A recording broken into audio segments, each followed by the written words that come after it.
Welcome to the Explainer. Today we're diving into something new, a kind of malware that doesn't, break into your computer, it just talks its way in. It's called Promptware. We all trust AI assistants to help us out, right? Drafting emails, summarizing docs, planning our entire day. But here's the thing. That deep integration into our digital lives, it creates a brand new vulnerability, a new attack surface that uses the very trust we put into these powerful tools against us. And this is why cybersecurity experts are, well, they're sounding the alarm. Comparing these new AI attacks to old-school hacks like SQL injection is like comparing a pickpocket to a master spy. It just dramatically understates the danger. Because we're not just talking about a database anymore. We're talking about hijacking the AI's mind. Okay, so here's the key thing you got to get about Promptware. It's not a bug in the code, not in the classic sense. This is malware made of language. It's a prompt, could be text, could be an image, heck, even an audio clip that basically tricks the AI into becoming an insider threat, using all of its legitimate powers for an attacker's own twisted goals. And when you put it side by side with old-school hacks, the difference is just, whoa, yeah, a SQL injection is bad, for sure. It can wreck a database. But Promptware, it goes after the entire AI application.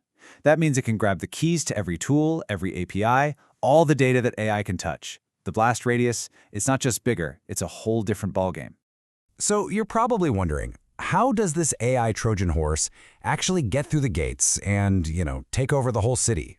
Well, to map this out, cybersecurity experts use a concept called a kill chain. It's basically the step-by-step playbook an attacker uses to get what they want. And look, this isn't some one-and-done kind of thing. It's a full-on strategic invasion, right? A multi-stage attack. It all kicks off with that initial access. That's getting the Trojan horse inside. And then it just moves right down the line, step by step, until the AI is completely compromised and doing exactly what the attacker wants. All right, so let's break it down. We'll start at the very first link in that chain, initial access. How in the world does an attacker's nasty prompt even get into the system to begin with? So there are basically two ways in. You've got direct injection, which is probably what you're thinking of. Someone actively trying to mess with a chatbot. But then there's indirect injection, and honestly, this is the one that's truly terrifying. Because here, you're the victim. The bad instructions are hidden away in data the AI is just processing. We're talking invisible text on a website, a poisoned email, a booby-trapped document. Think about it. One single messed up web page could infect every single person whose AI assistant happens to browse it. Okay, so the attacker's in, but just getting inside the walls isn't enough, right? The next move, and this is critical, is to set up shop and make sure the threat sticks around. It can't just disappear after one chat. This is all about achieving persistence. And this is how a simple trick becomes a permanent weapon. You've got what's called retrieval-dependent persistence. That's where the attack just hides out in a file, an email, a calendar invite, whatever. It's dormant, but it wakes up every single time the AI reads that file. But then you have retrieval-independent persistence. This is way scarier. This is where the attack actually corrupts the AI's long-term memory. The bad instructions literally become a part of the AI's brain, quietly twisting everything it does from that moment on.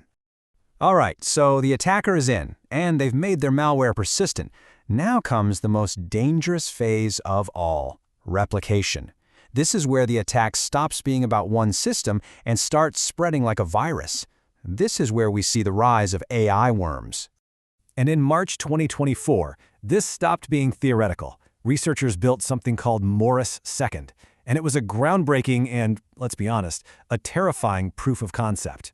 It was the very first generative AI worm that could actually spread from one AI assistant to another all by itself. And the way it works is it's a brilliant example of a zero-click attack. The victim, you don't have to do anything. You don't click a bad link, you don't download a weird file, you just get an email. That's it.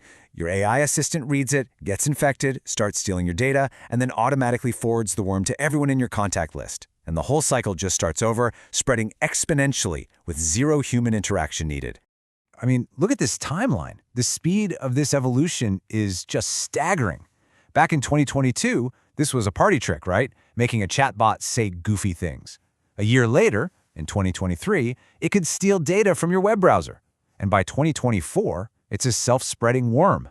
The leap from a simple prank to sophisticated, autonomous malware, it happened in just a couple of years. That's insane. So this all leads to the big question. What's the end goal here? What's the real damage? Well, it's all about creating what the experts call hybrid threats. This is where they merge this new trick of manipulating an AI with good old-fashioned cyber attacks to cause some serious real-world harm. And the goals? Well, they're pretty much what you'd expect from any malware. Attackers are using promptware to steal your private data, run super convincing phishing scams, drain crypto wallets, and, in the worst-case scenarios, actually get remote control of your computer. This DeepSeek attack is a perfect example of how this works in the wild. The attacker cooks up a prompt that hides a malicious script. They tell the AI to decode it and spit out the result. And because the malicious code is coming from the AI, which the system trusts, it sails right past the security filters. Your browser runs the script, thinking it's safe, and bam, it steals your login tokens. It's a classic web attack, just delivered by a very, very modern Trojan horse. Okay, so this all sounds incredibly grim, I know, but the fight is far from over. Researchers and security pros are already writing a new playbook for the AI age, and it's all about a layered defense strategy to protect these systems. And the big takeaway here is that there's no single magic bullet. It's all about defense in depth. But honestly, every layer is its own huge challenge. You've got input screening, but that's a constant arms race against clever attackers. Then there's architectural isolation, which is super hard because AI is designed to mix data and instructions together. So they're trying things like semantic guardrails. Think of it like this. It puts all the text from an untrusted email inside a big digital red box. The AI can read what's in the box, but it's been trained to never obey any commands it finds in there. And of course, for the really high-stakes stuff, having a human in the loop, someone to give the final okay, is still our best safety net. And this is why this all matters so much. We're not just talking about protecting data on a screen anymore. As AI starts moving out of our computers and into the physical world, we're talking cars, factories, even humanoid robots. The stakes just go through the roof. A bad prompt won't just steal your password, it could cause real physical damage. So that leaves us with the big question, right? As AI becomes a real part of our physical world, are our defenses actually ready for what's coming? Because this Trojan horse, it's not some ancient myth anymore. It's a new kind of digital threat, and it's not knocking at the gates. It's already inside our most trusted systems, and it speaks our language perfectly.